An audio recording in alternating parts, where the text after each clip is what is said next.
그러니까 지나간 얘기만 하는 게 아니라 그를 통해서 이번 분기에는 어떤 기업들이 좋아질 수 있을까에 대한 고민도 같이 있을 거라고 생각을 합니다.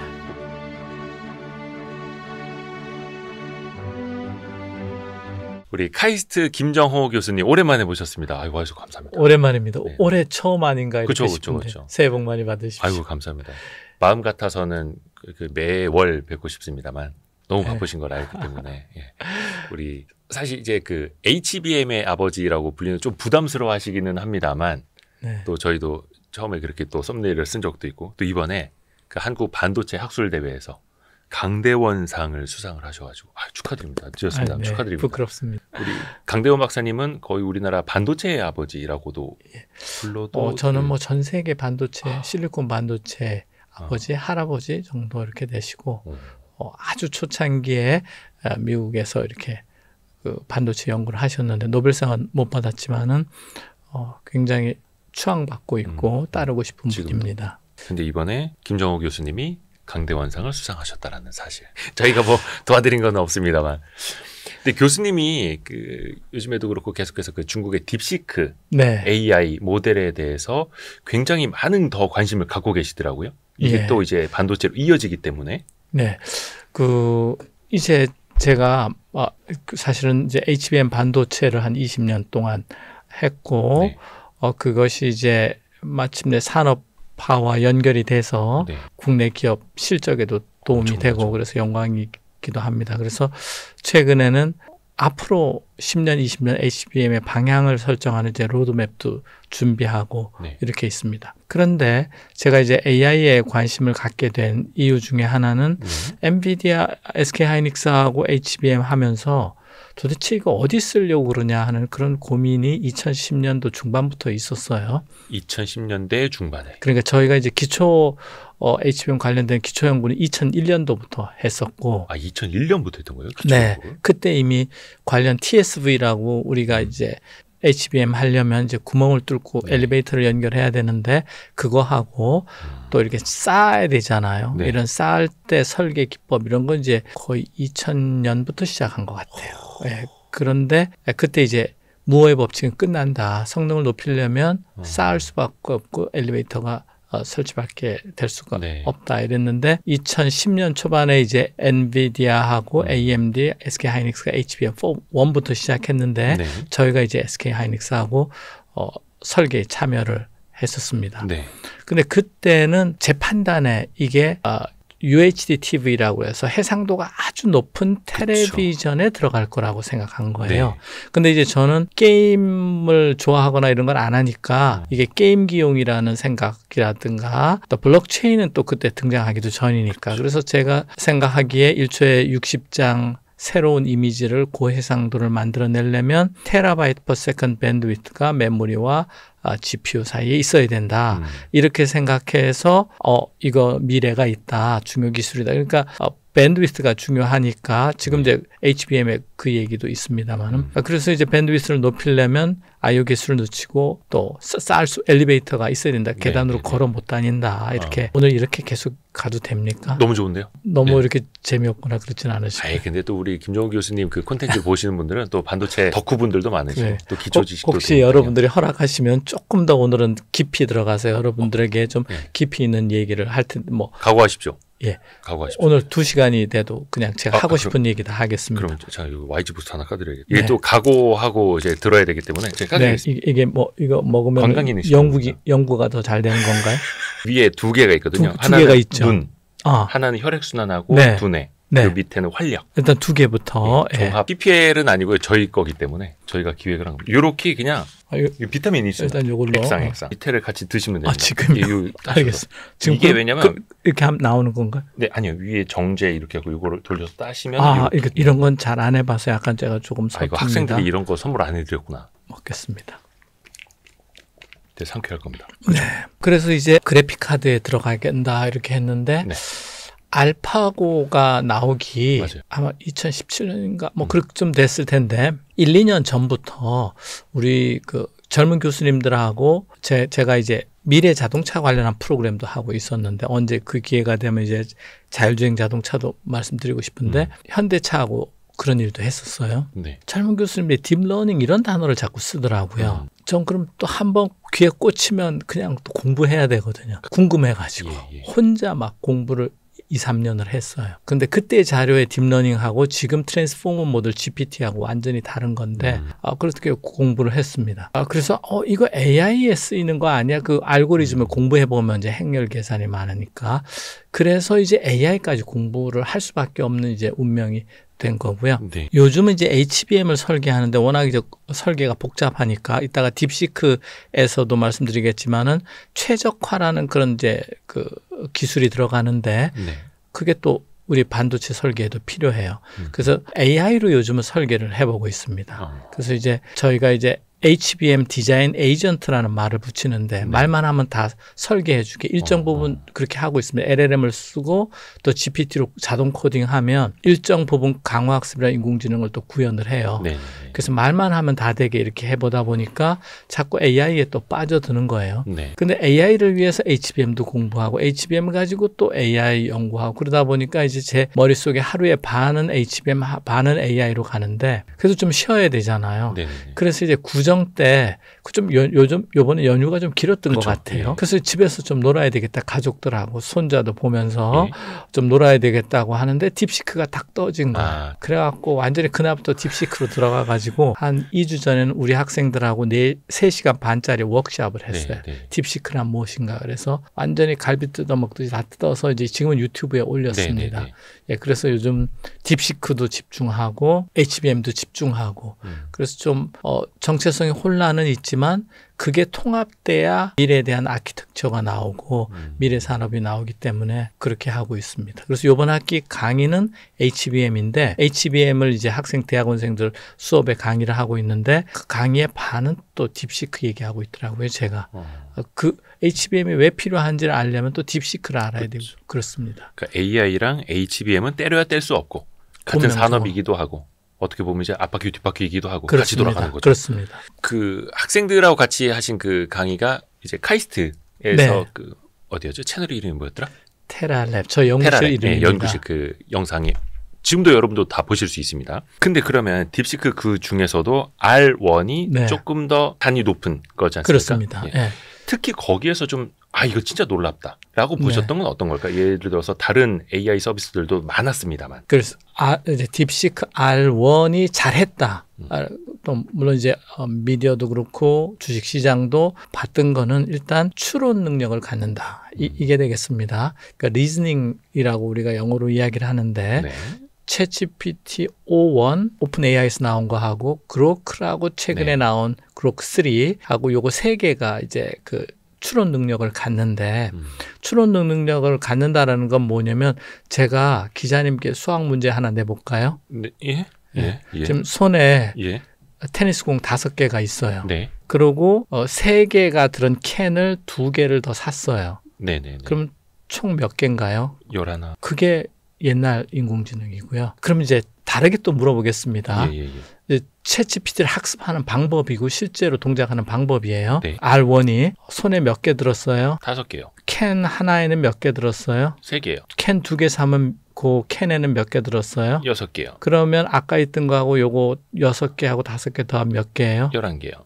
이런 과정으로 순서대로 답만 내는 게 아니라 중간 생각의 과정도 같이 제공한다. 이게 되겠습니다. 그러니까 시험을 본다면 객관식 시험이 아니라 주관식 시험으로 문제풀이 과정 자체를 보여줍니다. 그래서 우리가 딥시크 R1을 써보면 어떤 질문을 하잖아요. 네. 그러면 답만 나오는 게 아니라 중간에 thought이라는 생각한다는 생각 중. 창가 가지고 쭉 생각해. 이럴까 저럴까 하다가 최종적으로 이제 결론을 내기 시작합니다. 그러니까 마치 사람이 생각하는 것처럼 그걸 이제 COT라고 Chain of Thought이라고 하는데 그런 과정을 가진다는 게 가장 큰 특징인데 그냥 객관식으로 때려 맞히는 게 아니라 서술형으로 주관식으로 이렇게 풀이해서 답을 내듯이. 예, 그 중간 과정을 쭉 논리의 전공 과정을 이제 보여준다. 그러니까 조금 지능으로 보면 조금 한 단계 높아졌다고 볼 수도 있고 수학 문제나 코딩과 같은 공학 문제에서는 인간보다 확실히 뛰어날 가능성이 높은 거죠. 그런 능력을 갖도록 하려면 네. 그렇게 학습을 해야 될 거 아니에요. 그렇죠. 사지선다형 찍는 연습이 아니라 중간중간에 생각하는 것까지 점수를 내서 학습을 해야 되잖아요. 그런 데이터도 만들어줘야 되고 네네네. 드러나 있지 않지만 그게 이제 중국의 딥시크의 실력 중에 중요한 파트다 이렇게 생각을 합니다. 근데 이게 그 체인 오브 소트, 그러니까 저도 처음에 저거를 화면에 왜 지 혼자 쓰고 생각한다고 하고 다시 또 올라가서 또 뭘 하고 있지 왜 이랬었는데 네네네. 그게 스스로 자기가 칠판에다 막 쓰고 네. 생각하고 네. 그걸 바탕으로 답을 도출해내는 네, 이 과정이다. 그렇습니다. 그러니까 전자계산기처럼 딱 나온 게 네. 아니라 이제 그런 본질적인 목적도 있고 또 하나는 답을 나오는데 어떻게 보면 우리가 그 인공지능한테 프롬프트로 질문하면 답 나오는데 좀 시간이 걸리잖아요. 그쵸. 고칠 시간을 그걸로 메꿔줘서 지루하지 않게 해주는 것도 있는 것 같아요. 마치 사람이 생각하는 것처럼 이렇게 흉내내는 측면도 있는 것 같습니다. 그러니까 이른바 컴퓨터에서 로딩 중 네, 무한 로딩 네. 돌아가면 이제 네, 답답한데 네, 네. 막 숫자나 뭐 이렇게 애니메이션 돌아가면 조금 참고 견디는 것처럼. 예, 예. 근데 그걸 보고 스스로 또 이 AI 모델이 계속 또 그걸 보고 학습을 또 하는 거고. 예, 자체적으로 자기가 중간중간에 이제 생각하는 거를 또 입력으로 해가지고 또 우리가 질문 하나 던지면 이대호 기자는 누구인가 하면 그냥 네. 줄줄이 쓰는 게 아니라 이것저것 찾아보고 그리고 이제 그 중간 과정에서 웹사이트를 뒤져볼 수도 있어요. 전에 뭐 무슨 얘기를 했나. 뭐 끌어오고. 그다음 필요한 정보 우리가 RAG라고 그러는데 필요한 문서도 또 읽어 들어와요. 이런 중간 과정을 소시라는 생각하는 과정 안에 집어 넣어 버리는 거 아니냐. 그래서 그 과정을 또 자기 스스로 입력으로 해서 결과를 내는 거예요. 그러니까 좀 더 루프라 그럴까 더 생각해서 결론을 내는 거죠. 네. 그러면 이제 그런 방식을 딥시크 R1이 처음 보여줬던 건가요? 아니죠. GPT-O1에 있습니다. GPT-O1이 먼저 보여준 먼저 거고. 보여줬는데 그록 3는 나온 지 얼마 안 됐고 XAI 거. 예, GPT-O1에 먼저 있었던 거를 중국도 했다는 거죠. 뭐 GPU나 여러 가지 불리한 환경인데 이건 상당히 어려워서 딴 데서 하기 어렵다고 봤는데 이제 중국도 하더라. 이따가 얘기도 드리겠습니다만은 GPU 몇 대 갖고 한 거야, 뭐 네네. 어떻게 한 거야 이런 거에 이제 사람들이 놀란 거죠. 저는 이제 그 비밀을 조금 풀었다고는 생각합니다만은. 네. 그러면 그 한계를 다른 기술로 뛰어넘었다라는 거예요. 그건 이따가 말씀을 드리는데 최적화라는 과정인데 네. 좀 한계라기보다는 고속도로에 포쉐 갖고 달리는 게 이제 O1이라면 네네. 경차 가지고 네. 200km 달린 거하고 비슷한 거죠. 달리긴 달린 거죠. 좀 부담이 되지만 언제 엔진이 열 받아가지고 이제 스탑되죠. 제가 이렇게 재밌게는 수업에서는 훨씬 더 재밌게 하는데요. 이거 네네. 나중에 유튜브 올라오니까 공학자로서 좀 네. 너무 과장이 심할까봐 그런데. 아니요, 우리가 이제 카이스트 학생들이 보는 게 아니라 네. 모든 이제 국민 여러분이 대중들이 이제 보셔야 되니까 시청자 여러분들이 그거를 좀 감안하셔서 제가 두 얼굴로 예.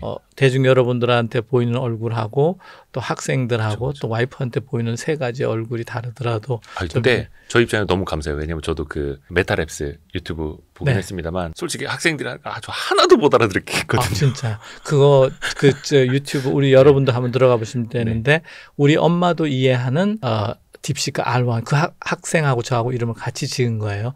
우리는 그 엄마가 혹시 반도체 어머니, 뭐 그 AI 어머니 이런 분들 아닙니까? 그냥 평범하신 분 같은데 우리는 그렇게 했는데 그 댓글 달리는 거 보니까 그 카이스트 학생들이 공부하는 거랑 조금 이제 차이는 약간 있습니다. 요만큼. 네. 요만큼 근데 차이 그 있습니다. 내용도 최대한 이제 쉽게 한다고 하긴 했는데 네네네. 그래도 또 정확하게 전달해야 되니까 네. 그 파워포인트로 하다 보니까 그렇게 됐습니다. 그래도 너무 감사드립니다. 어쨌거나 200km로 달리긴 했다. 포르쉐를 따라간 경차. 네. 근데 뭐 부산까지는 못 가고 천안까지나 뭐 짧은 거리에서 한번 달려봤다. 근데 달리더라 이거 깜짝 놀란 거죠. 근데 제가 이따가도 얘기했으면 고속도로가 있어야 달리거든요. 바퀴가 있어야 되고. 근데 그거는 다 갖췄다는 거죠. 고속도로는 있고 예. 이제 경차로 갔다는 거죠. 어. 미국에서 포쉐를 안 파니까. 그러니까 GPU. 예. 그거 지금 좀 여쭤볼게요, 그러면은. 근데 그 GPU 같은 경우에도 네. 이게 뭐 해석이 분분합니다. 뭐 어디 뭐 싱가포르 아니면 어디 유령 기업을 통해서 이제 밀수해서 네. 우회해서 가져갔다. 네. 아니면 진짜 그 H20, H800 같은 약간 저성능 모델로 이걸 구현한 거다. 네. 이 무게를 어디에다 두고 계세요, 교수님은? 저는 숨겨진 데이터 센터와 자본과 데이터가 미국만큼 있다. 투입이 됐다. 그런데 이제 그 기술 자료, 그러니까 딥시크에서 나온 기술 자료로 보면 예. 상당히 저비용으로 했다 이렇게 나와 있어요. 예. 그럼 저는 어떻게 보냐면 이 제 해석입니다. 두 가지가 있는데 하나가 H100는 어디 숨겨져 있는 것 같고 H800으로 했다는 거예요. 엔비디아 GPU. 네. 그래서 제가 H100하고 H100하고 H800 사이에 스펙 비교를 해봤더니 두 가지 특징이 있어요. 네, 네. 하나는 H100과 H800 둘 다 플로팅 포인트 8 계산이 가능하게 하는 기능이 있다. 여기서부터 표정이 굳어지시는데 이건 네, 뭐냐면 마음을 읽으셨어요. 소수점 8자리까지 계산한다. 이게 되겠습니다. 예. 보통은 소수점 32자리까지 계산을 해요. H100에서는. 예. H800도 그런 기능이 있습니다. 예. 그러면 인공지능에서 이제 그 인퍼런스 우리 추론할 때 생성을 할 때 수많은 행렬 계산에 곱셈과 덧셈이 있습니다. 네.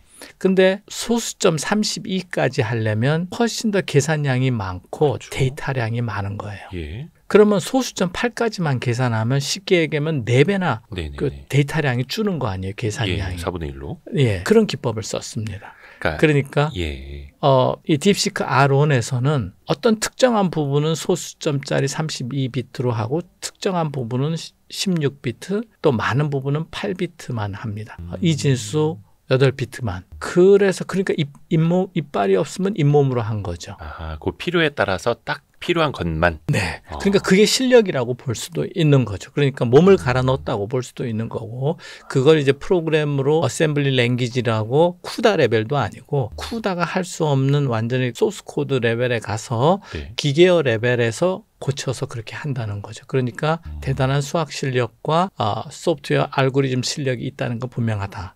그런데 그렇게 하는 것 속에서 하나는 GPU의 성능 차이에도 불구하고 동작할 수 있게 하는 많은 노력이 있었다. 플로팅 포인트 8, 그 예. 소수점 8자리, 그게 이제 대표적인 거고요. 두 번째는 네. H100하고 800 사이는 네. 또 하나가 GPU가 혼자 동작을 못해요. 네네네. 그러려면 메모리 HBM에 액세스를 해야 돼. HBM에서 데이터를 주고받아야 되는데 그렇죠. HBM하고 데이터 주고받는 속도를 반으로 줄였다는 소문이 있습니다. 그 H800에서 왜냐면 그게 속도를 결정하니까요. 네네네. 그러니까 생성 속도. 그 다음에는 이제 GPU 혼자가 아니라 수백 대 수만 대가 해야 되니까 네. GPU끼리 통신을 해야 됩니다. 예. 그걸 이제 NV 링크라고 하는데 그 속도를 또 반으로 줄였어요. 그 걸리는 시간을 반으로 줄였다. 그러니까 전체적으로 보면 제가 보기에 H800이 H100에 비해서 한 4분의 1 정도의 성능이 아니냐. 네네네. 엄청난 차이가 아니고 그거를 몸으로 갈아 넣어서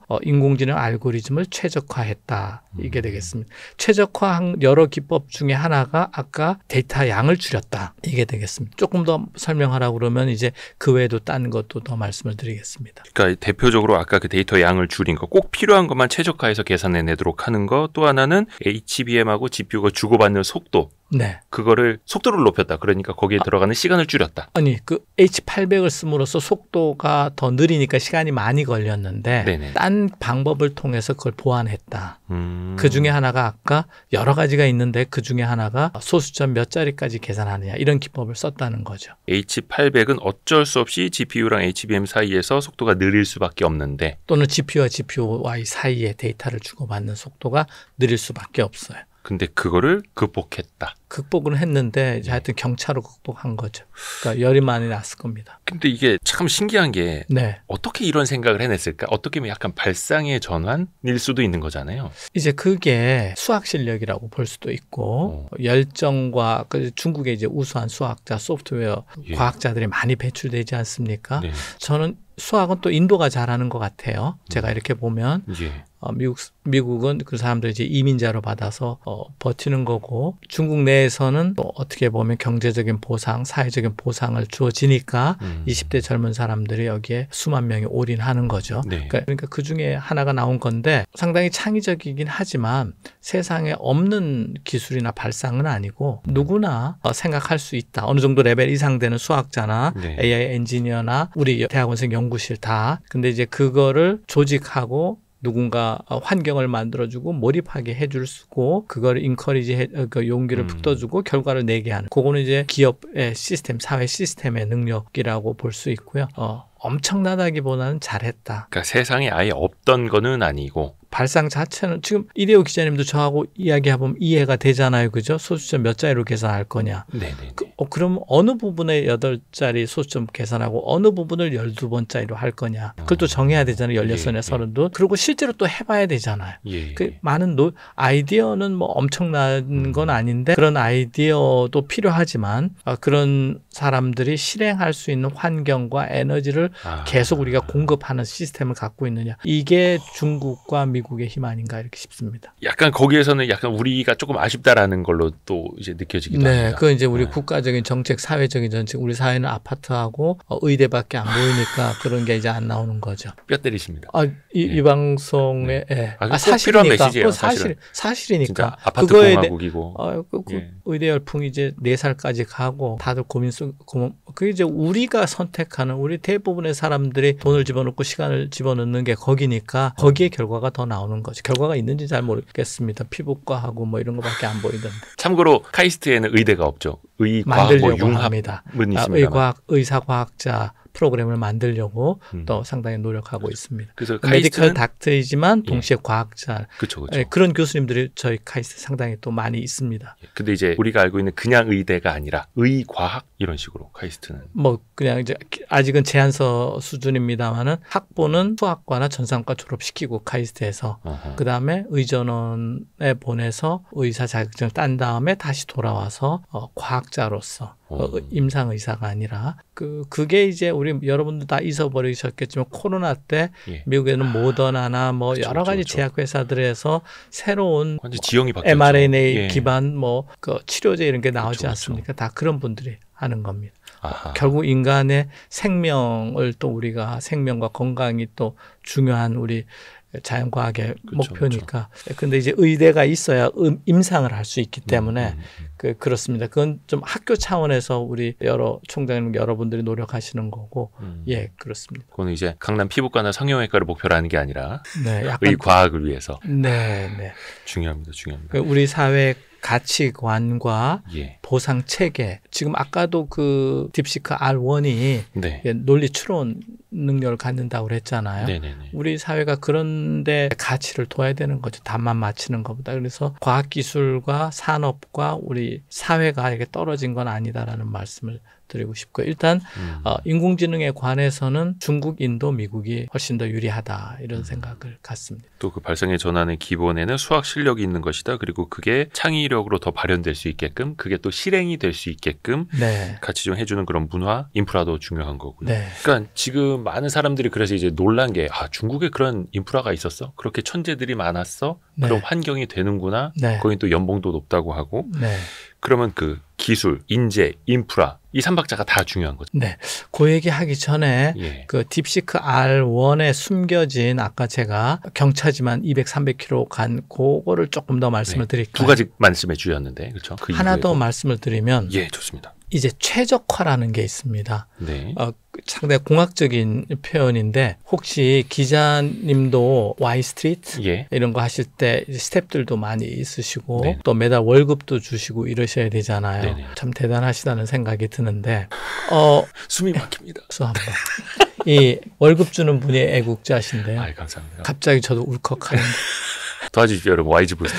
도와주십시오. 최적화라는 게 얘기하려고 그러는데. 최적화. 혹시 일머리라는 걸 어떻게 생각하시나요? 중요하죠. 일머리의 정의에 대해서 제가 사회를 보시고 이제 인터뷰를 저는 그거 한마디로 정의합니다. 어떻게? 똘똘한 녀석. 뭐가 똘똘하다는 거죠? 뭐가 똘똘? 빠릿빠릿하고 눈치 빠르고. 눈치 빨라서 뭐 하려고? 최적화. 그러니까 이게 저는 어떻게 생각하냐면 주어진 조건에서 지원 환경에서 결과물을 효율적으로 최단시간 내에 만들어내는 거 아니냐. 어떤 사람은 아침 일찍 나와서 제가 유학을 가서 보니까 이것도 좀 조심스럽긴 한데 동양계 학생들은 맨날 밤을 새요. 졸업할 때 의미 있는 결과가 없어. 근데 유태인이나 인도계 학생들은 맨날 떠들고 말만 해요. 쟤네들은 사기꾼이다. 말만 한다. 일 안 한다 그랬어요. 밤을 안 샌다. 그런데 졸업하고 나서 더 잘 나가요. 그게 지금 그 실리콘밸리의 CEO들, CTO들도 인도계가 많지 않습니까? 그게 왜 그러냐 보니까 우리는 먼저 일부터 해요. 근데 그 사람들은 로직을 세우고 플래닝부터 하더라고. 그거가 한 60-70%고 그러고 이제 액션 플랜을 세우고 어떤 결과가 나오면 또 논리가 탁탁 쓰는 거죠. 저는 그거가 이제 서양식으로 보면 일머리가 아니냐 이렇게 생각하고요. 가정이나 학교에서 100만 원밖에 없는데 우리가 어떤 일을 이제 우리가 보통 아침에 출근하면 중요하고 급한 일부터 해요. 이대호 기자님은 중요한 일부터 하나요? 급한 일부터 하나요? 그때 다릅니다만 저는 그래도 뭔가 우선순위 두려고 하죠. 우선순위를 한 보통 10개 20개 되면 우선순위를 매기죠. 중요한 일부터 하죠. 미뤄도 큰 문제 없는 그게 일종의 일머리 아닌가 싶어요. 그리고 일할 때도 어떤 스태프한테 어떤 일을 어떻게 정확하게 미션을 주고 그 사람이 시나리오를 좀 머릿속에 갖고 있어야 되는 거죠. 이 사람에서 이렇게 하면 얼마 정도 시간이 걸린다. 그럼 몇 명을 붙여야 된다.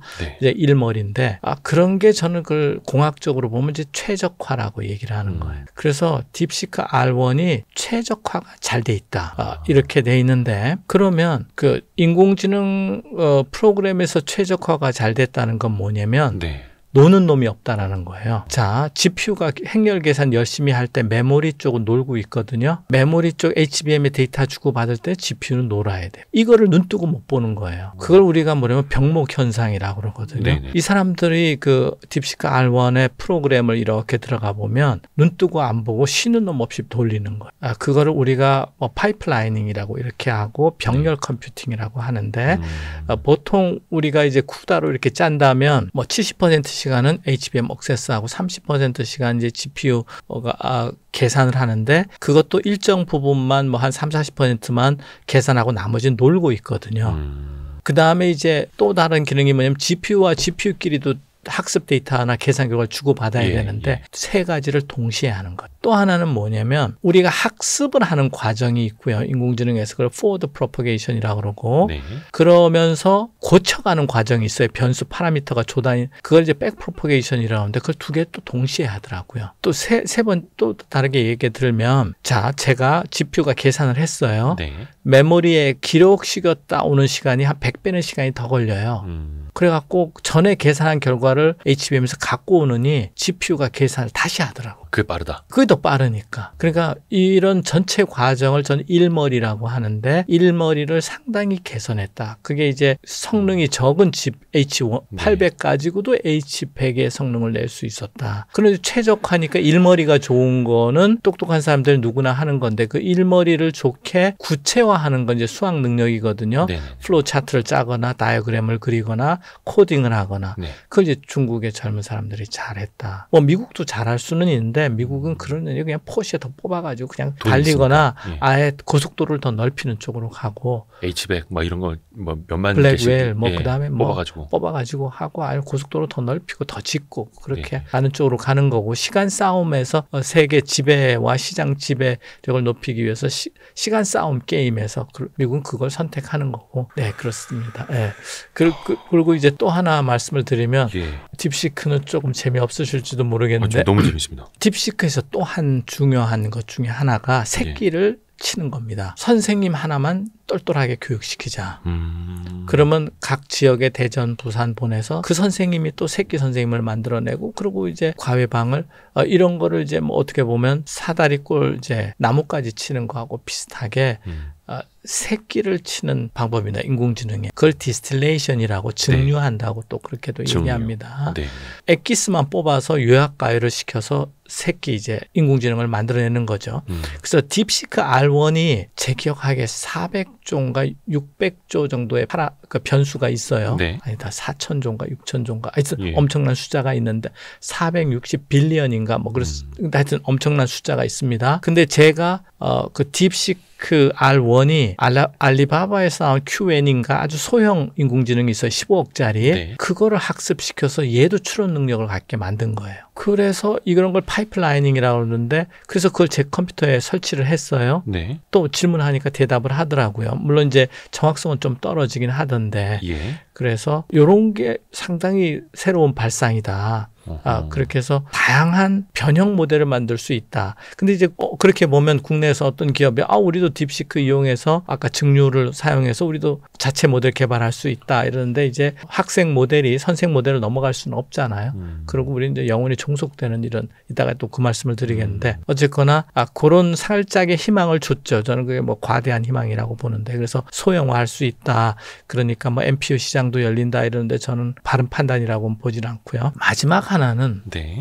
기존의 이제 인공지능이 아까 추론 인공지능이든 이런 걸 이제 학습을 시키려면 슈퍼바이즈드 파인 튜닝이라고 그래서 우리가 이런 게 있습니다. GPT 같이 이제 사전 학습된 인공지능을 한 대학생 정도로 인공지능으로 보면 네. 의사나 변호사를 만들려면 또 대학원을 가야 되잖아요. 그 석박사 하려면 대학원을 가야 되는데 이거를 이제 어드밴스드 이제 그 조금 추가 고급 교육이라고 보면 이거를 슈퍼바이즈드 파인 튜닝이라고 그럽니다. 그러니까 법전만 공부시키는 거죠. 추가로. 그렇게 해서 이제 전문가 모델이 나오고 그걸 우리가 뭐라 그러냐면 이제 에이전트라고 그럽니다. 네네네. 그래서 이제 젠슨 황도 그렇고 전 세계가 이제 돈벌이에 나서서 이제 에이전트라는 거 이제 계속 네. 등장을 시키고 언제 그쵸, 기회가 되면 피지컬 AI가 뭔지도 한번 얘기를 해볼 텐데 그렇게 하는데 그 슈퍼바이즈드 파인 튜닝 할 때 쓰는 다큐먼트가 다 인간이 만들어낸 거예요. 그렇지 않습니까? 이미 세상에 있는 것. 이 세상에 있는 거. 예. 근데 이제 강화학습이라고 해서 인간이 아니라 딥시크 R1에서는 자기 스스로 자기가 평가하면서 평가하는 방법에 이제 강화학습이 들어가는데 그걸 이용해서 추론 능력이 생긴 거예요. 그래서 그게 또 무슨 뜻이냐면 인공지능이 학습하는 데 필요한 데이터는 피지컬 AI라고 해서 컴퓨터가 만들어내고 네. 또 스스로 공부하는 과외 선생님도 인공지능이 하는 거예요. 자기네들끼리. 알파고도 그렇지 않나요? 요즘에는 네. 인간하고 바둑둬서 공부하는 게 아니죠. 자기네들끼리 그쵸, 도서하잖아. 그래서 인간이 점점 배제되는 것 같다. 그러니까 예전엔 그 수많은 바둑 대국 데이터를 다 넣어줬다면 네. 이제는 자기네들끼리 바둑을 두면서 서로 배우고 네, 또 강화학습을 그런 해나가는. 개념, 똑같은 개념이 딥시크 R1에도 됐다. 그래서 콜드 스타트라고 그래가지고 네. 우리 엔진 킬 때 예열 안 하고 바로 갈 수도 있잖아요. 그런 아. 것처럼 인간 도움 받지 않고 그냥 저 선배 모델로부터 배워가지고 강화학습으로 스스로 채점해서 인공지능이 이제 지능이 높아진다. 그게 딥시크 R1에서 보이지 않지만 많은 분들이 얘기는 안 하지만 놀라운 점이 하나다. 근데 지금까지 제가 여러 가지 딥시크 예. R1 얘기했는데 이런 기술들이 세상에 뚝 떨어진 게 아니고 과거부터 있는 건데 있는 아이디어를 잘 조합해가지고 최적화해서 H800으로 어쨌거나 해냈다. 그 중국 내에 있는 GPU 환경 속에서 숨어져 있지만 환경 속에서 이렇게 만들어냈다. 그러니까 상당한 실력이 아니냐. 그러니까 미국과 중국이 AI의 경쟁을 하는 구도가 더 확실해졌다. 이렇게 말씀을 드리겠습니다. 그래서 경차로 포르쉐를 따라잡는 거고요. 따라잡지는 못하고요. 제 얘기는 예. 그래도 신경 쓰이게 한다. 이렇게. 포르쉐가 한 250km 달릴 때 경차가 옆에서 200km 달리고 있으면 신경 쓰이죠. 250km 달리고 있으면 저거 몇 시간 만에 퍼질 텐데 이러면서 이제 그래도 신경 쓰이는. 네. 그런데 그러니까, 경차가 폴쉐보다 10대가 달린다 이러면 더 무서운 거예요. 그러면 이제 엔진을 팔지 않든가 또 이제 바퀴 사이즈를 줄인다든가 뭐 또 규제가 들어갈 것 같습니다. 그것도 좀 이따 한번 또 여쭤볼게요. 그러니까 그 증류라는 거를 저는 이제 속된 표현으로 뭐 빨대 꽂는다 이렇게도 표현을 그러시군요. 하는데. 예. 안동 소주 뭐 이런 생각이 나는데 소주가 어디서 오신지는 혹시나 아시나요? 그 몽골 군인들. 그러니까 예. 말 타고 달리다가 예. 물 끓여가지고 이제 우리 그 샤브샤브도 그렇지만은 이건 제 정설은 아닙니다만 네네네. 투구 이렇게 탁 뒤집어 놓고 불 놓고 이제 채소 넣고 고기 넣고 이러는 게 아닌가. 소주도 조금 오래된 못 먹는 막걸리 거기다 투어놓고 끓여가지고 먹은 거 그걸로 아닌가. 증류해서 먹고. 근데 왜 그게 안동 소주가 됐을까요? 안동 지역이 그 몽골군의 주둔지였다고. 주둔지였죠. 예. 그럼 그 다음 질문. 이게 이제 딥시크 R1의 질문 방법입니다. 네네네. 근데 왜 안동이었을까요? 그러게 그냥 그쪽에 주둔했다고만 그러니까요. 읽었지. 그 아론을 배워야겠네. 아론처럼. 저는 혼자 생각한 거예요. 뭐냐면 그게 이제 낙동강 상류 지역이니까 일본까지 가려면 거기서 이제 물류가 그러면 상주 뭐죠? 거기 상주에서 문경인가요? 그 네네네. 저 경기도로 넘어가는 그 터널이 고개가 있죠. 근데 네. 안동도 낙동강 상류긴 하죠. 그래서 저는 거기서 주둔하지 않았을까. 그래서 안동 소주. 네, 그래서 요거는 이제 우리 김정우 교수님이 추론하는 방법을 보고 계십니다. 이거는 이제 확률적으로 제가 더 검증에 추론하는 가봐야 거고. 되겠지만. 아, 근데 이런 식의 사고방식 우리도 이제 가져야 되는 건데, 그쵸? 예. 어떻게 재미있잖아요, 그런데. 예. 그냥 인공지능도 일방적으로 그렇게 생각하는데 인간은 너무 단순하게 주입식으로 이렇게 막 네, 외우고 네, 있으니까. 또 하나 이제 저는 얘기 들으면서 이 중에서 제일 무서웠던 건 이거예요. 강화학습이라는. 네, 예를 그렇습니다. 들어서 증류하는 거는 우리 교수님 말씀으로도 어떻게 보면 그 선배 모델, 선생님 모델을 넘어설 수 없다라고 했는데 네. 강화학습을 통해서는 청출어람이 가능한 거잖아요. 그렇습니다. 그 우리 알파고도 인간보다 더 잘 두게 됐잖아요. 그러니까 그렇습니다. 이게 너무 무서운 거죠. 그걸 이제 우리가 이제 AGI라고 Artificial General Intelligence, 슈퍼 인텔리전스로 가는 저는 그 딥시크 R1의 여러 가지 측면도 있지만 뭐 이러다가 뭐 사고 하나 터지겠네 이런 것 중에 하나가 강화학습. 그러니까 AGI는 강 인공지능. 그러니까 인간보다 아니면 인간을 이제 뛰어넘을 수 있는 네. 인공지능인데 왜 우리가 영화 보면 그런 거 있지 않습니까? 네. 제5 원소에도 그 밀라 요요비치가 그렇고 네. 어떤 막 로봇들이 자기네가 막 이렇게 뭐 검색해갖고 막 수천 년 역사 한꺼번에 배우고 네. 자기네들끼리 훨씬 더 지식을 하면서 막 몇 배를 이제 뻥튀기를 시키고 네. 이게 가능한 모델을 또 보여주고 있다라는 거. 네. 이게 지금 현실이라는 예. 거. 그래서 강화학습 플러스 강화학습이 되려면 조금 이제 새길로 가는데요. 괜찮으시다면 더 말씀드리면 강화학습이 또 어디 사용되냐면 자율주행 자동차 학습에 사용이 돼요. 아하. 근데 자율주행 자동차가 오른쪽으로 가면 전봇대를 부딪히고 왼쪽으로 가면 사람을 다치게 한다. 뭐 이런 상황을 자꾸 연습을 해야 될 거 아니에요. 그럼 자동차가 완전히 파손되더라도 오른쪽으로 가서 전봇대를 부딪혀야 될 거 아니에요. 네네. 이걸 어떻게 학습을 시키느냐 보면 실제로 그 실험을 해서 학습을 시킬 수는 없는 거 아니에요. 네. 그러니까 컴퓨터 시뮬레이션으로 할 수밖에 없는 거예요. 그러니까 결국 컴퓨터 세상으로 가는 것 같습니다. 가상세. 그거를 피지컬 AI라고 그렇게 얘기합니다. 그러니까 인간 사회나 자연에서 일어나는 현상을 가상적으로 컴퓨터 세계에 만드는 거. 옛날에 이제 메타버스라고도 이제 표현했었는데 그거를 이제 만드는데 꼭 또 필요한 게 그 계산이 많이 들어가요. 좌표가 들어가, XYZ 좌표가 들어가고 어디 지점에 뭐 물리량을 표현하는 게 다 행렬이고 벡터거든요. 네네네. 그래서 GPU 더 팔아먹으려고 이제 젠슨 왕이 그 얘기를 꺼낸 그쵸. 것도 해요. 얼마 전에 저희 그 로봇공학자 그 한재권 박사님이 네, 나오셨는데 네. 실제로 그 A로봇이라는 회사에서 이 로봇을 이제 지금 학습을 시키고 있는데 네. 그런 식으로 한다 하더라고. 강화학습으로 그 그렇습니다. 가상의 세계에서 네. 이렇게 비전을 쓰고 이렇게 손 움직이고 있는데 이 로봇이 그거 비전으로 보면서 손 따라하고 있고 이걸 예. 계속 학습을 하고 있는. 네. 근데 네. 그게 인간이 한 명 한 명 이렇게 가르쳐주기 시간이 오래 걸리니까 이거를 다 가상의 세계로 복제해서 여기서 맞습니다. 저기서 다 학습을 하고 있는. 이제 그게 이제 인공지능하고 또 결합이 되면 근데 인공지능을 지금은 인간을 따라서 학습한다라고 하는 세상에 있는데 곧 그것이 바뀌어질 수도 있다라는 생각을 그 딥시크 R1을 보면서 조금 더 봤습니다. 근데 이제 저도 학습하는데 강화 학습 한번 써볼까 발상은 할 수가 있어요. 예. 그렇지만 많은 또 리소스와 사람이 투입돼서 또 성공을 해내야 되는데 네네네. 그걸 이제 딥시크가 잘했다 이런 생각이 듭니다. 근데 어떻게 보면 이 모델을 중국 딥시크가 보여줬기 때문에 네. 이제 포르쉐가 없는 친구들이 네. 다 경차를 가지고 한 번씩 이제 다 해보려고 하겠네요, 여기다가. 예.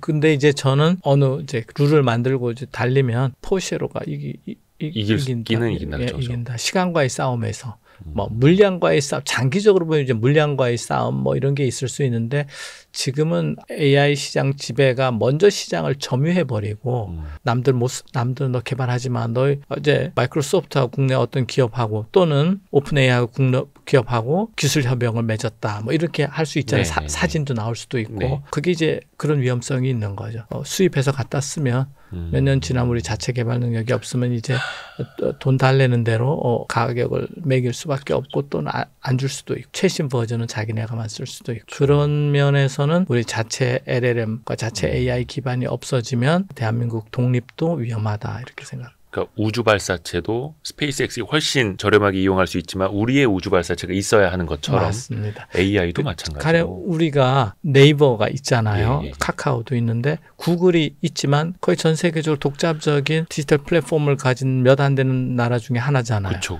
유럽 없잖아요. 그러니까 네. 요즘 되게 궁색하잖아요. 유럽이. 그쵸. 그러니까 항상 뭐 규제만 이야기하잖아요. 시장 확대하기보다는 일본도 제가 알기로 우리 라인인가? 그래서 라인, 메신저. 그래서 우리가 하여튼 인터넷에 강력한 투자를 하면서 1990년대인가요? 우리가 이런 환경을 만들어서 지금 IT 강국이 된 거거든요. 네네. 지금이야말로 바로 그때다. AI 입장에서 여기 놓치면 완전히 중속된다. 우리가 1970년도에 고속도로를 놨어요. 경부고속도로. 그렇죠. 예. 그 때문에 우리가 무슨 산업이 나왔냐면 자동차 산업이 나왔어요. 그렇죠. 예. 고속도로가 그리고 깔리니까 1990년도에 인터넷 인프라가 깔리면서 우리가 인터넷 기업들이 나온 거예요. 지금 AI 데이터 센터가 없이 우리가 AWS나 마이크로소프트 애저 돈 갖고 쓰거나 AI 자체 모델 없이 갖다가 쓰거나 아니면 오픈 소스 튜닝해서 쓰게 되면 결국 똑같은 우리가 위험성에 빠지는데 왜 과거에 그때와 같은 그 우리가 용기와 결단력이 없는지 잘 모르겠습니다. 우리 사회가 훨씬 더 복잡하고 이해관계가 얽혀져 있기 때문에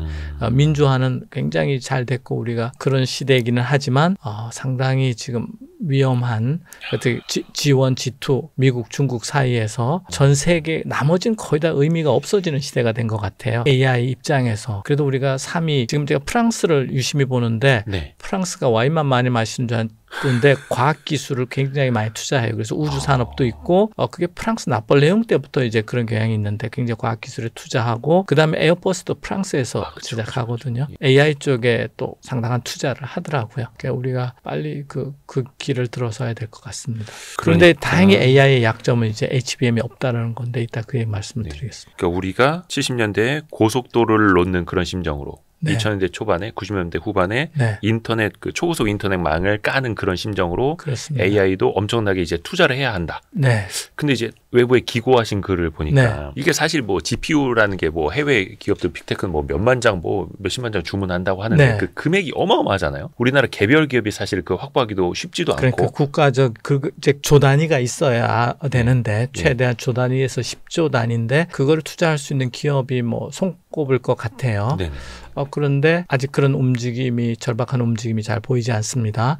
그러면 이제 국가가 나서야죠. 우리나라가 이제 아마 700조 정도의 국가 예산이 있는데 1년에 1조씩 10조는 해서 100조까지는 10년 내에 투자해야 되지 않을까 싶어요. 그거 아니면 그때 이후에 우리 국민들이 해외 나가서 발 마사지 하고 있더라도 너무 슬퍼하지 마시고.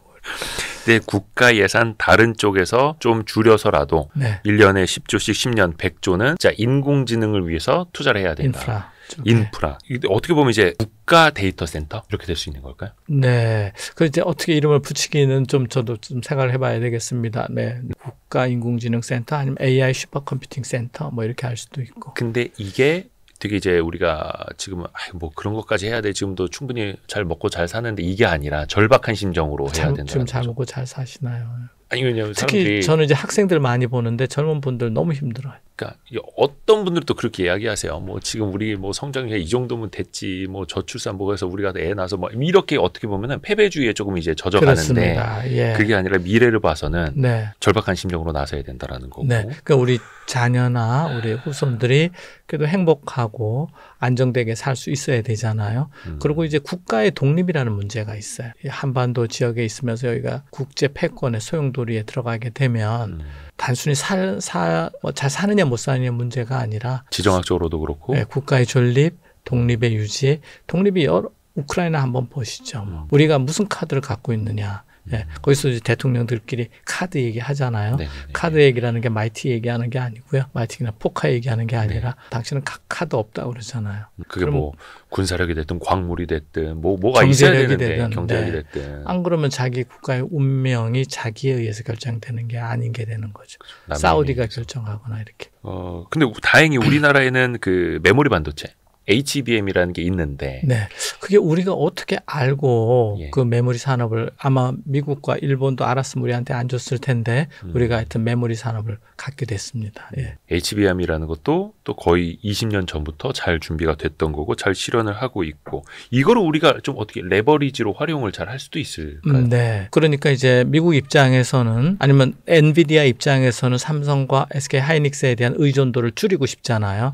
이분들이 상당히 그 미국의 정책 담당자들이 상당히 똑똑한 것 같습니다. 반도체 공부, AI 공부 많이 하는 것 같고요. 결국은 아까도 제가 말씀드렸지만 알고리즘상 네네. 뭐 딥시크든 뭐 그로크든 오픈 AI든 이제 앞으로 인공지능이 지금 말만 잘하는 게 아니라 영화를 또 만들어낼 것 같거든요. 예. 제 생각에 제가 샘 알트만이라고 하면 지금 그 뭐 문서만 써주는 게 아니고 파워포인트만 만들어주는 게 아니고 영화 1시간짜리 영화 한 편을 제가 뭐 스토리만 주면 1분 내로 만들어 주 달라고 그럴 것 같아요. 그러면은 1초에 60장짜리 프레임을 또 60초가 1분, 그게 60분이면 이제 엄청난 분량이죠. 네. 그다음에 우리 그 텍스트에 비해서 이미지가 또 데이터량이 엄청나게 큽니다. 네. 그러니까 이제 그렇게 되면 모든 사람들이 모든 정신적인 활동, 창조적인 활동 다 이제 AI에 의존하게 되고 물리적인 거는 이제 로봇에 의존하게 되고 네. 그러면 완전히 노동과 정신에서 인간이 소외가 되는 거죠. 이제 그런 걸 이제 오픈AI 샘 알트만이 꿈꾼다고 보면 지금보다 한 1000배 정도 이상의 GPU HBM의 능력이 필요하다. 대수뿐만 아니라 이제 그런 때를 우리가 천조 시대, 뭐 천조국 이렇게도 얘기를 하는데, 그런데 어쨌거나 그 알고리즘은 그 생성 인공지능인데 예. 트랜스포머 모델을 못 벗어나요. 그게 이제 아까도 그러니까 행렬 계산은 빨리 하는데 메모리에 갔다 오는 동안 이제 시간이 다 걸리는 거예요. 예. 그러니까 메모리의 밴드위트를 높이는 방향으로 갈 수밖에 없어요. 계속. 그래서 저는 미래의 컴퓨팅 시스템이 메모리 중심으로 갈 수밖에 없다, 이렇게 주장을 합니다. 그걸 HBM 센트릭 컴퓨팅이라고 그래서 네. 저희 연구실에서 한 여름쯤 HBM7쯤이 그게 된다고 보고 그걸 이제 발표할 예정인데요. 그렇게 되는 거죠. 그렇게 우리가 이제 끌고 가자는 거죠.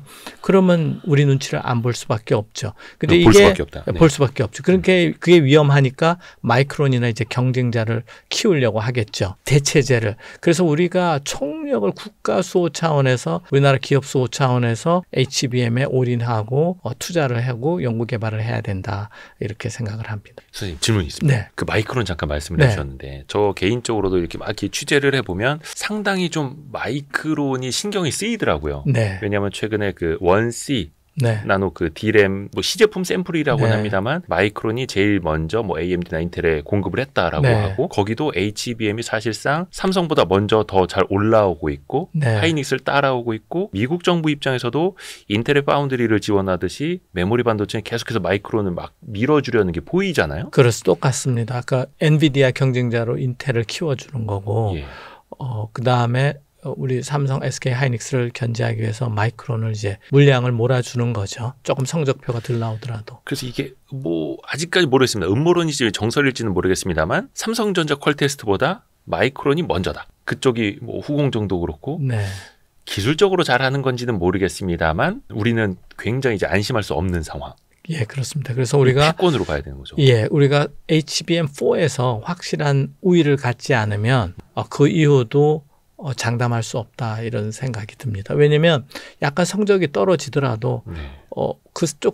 그쪽 그 마이크론 거를 뽑아서 쓰면 되는 거니까요. 미국에서는. 네, 대체 제품이 있으면, 그러니까 그 마이크론보다 확실하게 더 성능이 잘 나오도록 해야 됩니다. 근데 이제 어려운 점이 뭐가 있냐면 HBM4부터는 예. HBM4의 베이스 다이라고 있는데요. 메모리 맨 밑층 아래층에 네. 이제 일종의 상가가 있는 건데, 백화점 옆 건물에 가기 전에 그 로직 거기서 다이라고 이제 하는. 예, 로직 다이에서 이제 예. 근데 거기에 기능을 자꾸 집어넣는 거예요. 예. 명품 상가가 들어오고 식당이 들어오고 피트니스가 자꾸 들어오는 거예요. 그러니까 이제 백화점 갈 필요 없는데 네네.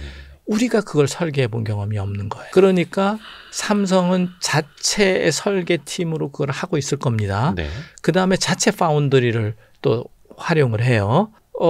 그런데 이제 SK 하이닉스는 TSMC 공정을 사용하고 또 설계는 아마 제 생각에 엔비디아하고 같이 할 것 같아요. 네. 그러니까 한편으로 우리한테 기회죠. 시스템 반도체로 진입하고 네. HBM의 다음 세대 우리가 주도력을 가질 수 있는데, 예. 여기서 우리 실력이 딸려버리면 주도권이 그 베이스 다이, 로직 다이에서 TSMC와 엔비디아에 넘어갈 수도 있다. 그럴 때 마이크론이 엔비디아하고 아주 친해서 아니면 협력을 잘해서 또 TSMC하고 삼각동맹을 맺어서 또 치고 들어올 수도 있는 그런 틈의 여지가 HBM 제 아랫단에 있습니다. 그러니까 우리가 HBM을 비롯해서 AI 반도체의 중심이어야 하는데 네. 그 삼각 동맹의 그냥 한 축에 불과하다면 네. 하이닉스 잠깐 좀 나가 있어봐, 마이크론 들어오고 요렇게 되면 안 된다라는 거죠. 예. 그래서 제가 이제 그 SK 하이닉스 삼성전자하고도 미팅을 HBM 팀하고 미팅 많이 하는데 제가 주장하는 게 예. HBM 5, 6, 7 가면서부터는 HBM 뒤에 메모리 네트워크를 붙이자는 거예요. 메모리 네트워크. 지금 우리가 HBM에서 데이터를 갖고 와서 GPU에서 계산하고 다시 쓰고 하지 않습니까? 네.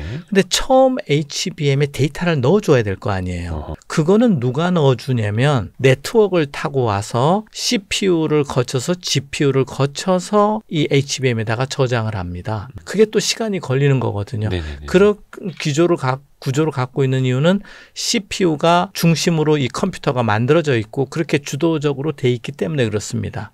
그리고 프로그램상 지금 CPU가 GPU 보고 뭐 계산해와 하면은 GPU가 계산하는 거고 이제 주객이 전도돼서 GPU가 더 중요해졌지만 네. 그럼 데이터는 HBM에서 끌어오는데 처음 데이터 채우는 거는 CPU, GPU를 거쳐와서 CPU가 거기다 이 데이터 채워하면 채워 넣는 거예요. 그런데 그게 시간이 걸리니까 HBM 뒷단에다가 메모리 네트워크를 만들어 집어넣자. 그러니까 우리가 알아서 채우는 거죠. 훨씬 더 빨리 우리가 그냥 조수 역할만 하는 게 아니라. 그리고 이제 HBM만 갖고 용량이 안 돼요. 뒤에는 DIM이라든가 뭐 SOCAM이라든가 또는 CXL이라고 메모리 네트워크가 있어요. 약간 네, 공유 경제 비슷하게 예. 그런 네트워크를 붙여서 어디든지 재빨리 채워넣자라는 겁니다. 그러면 그거는 마이크론이 하기 좀 어렵거든요. 그건 또 TSMC가 하기 어렵고. 그래서 이제 그래서 메모리 반도체 하는 회사가 더 중심을 잡을 수밖에 없는. 지금까지 이제 그런 메모리 모듈 우리가 DIM이라고 그러는데 네네네. 메모리 모듈 그다음에 그 맨 뒷단에는 또 낸드 플래시가 붙거든요. 네. USB라고 그러나요? 이런 장치들이 쫙 붙어야 되니까 그거는 마이크론보다는 삼성전자와 SK 하이닉스가 더 잘할 것이다. 그러니까 이렇게 해서 사수 전략으로 가는 게 아니라 먼 미래를 보고 투자하고 해서 시장을 끌어가서 엔비디아, AMD, 뭐 브로드컴 보고 이렇게 해봐, 저렇게 해봐 이렇게 해야 되는데 지금 역사적으로는 인텔이 CPU를 만들고 마이크로소프트가 뭐 OS 만들고 우리는 거기 부품 공급 회사로서 거기에 안주해서 있었단 말이에요. 명나라가 세상을 지배하는 시대가 됐는데 청나라가 엔비디아거든요. 네네네.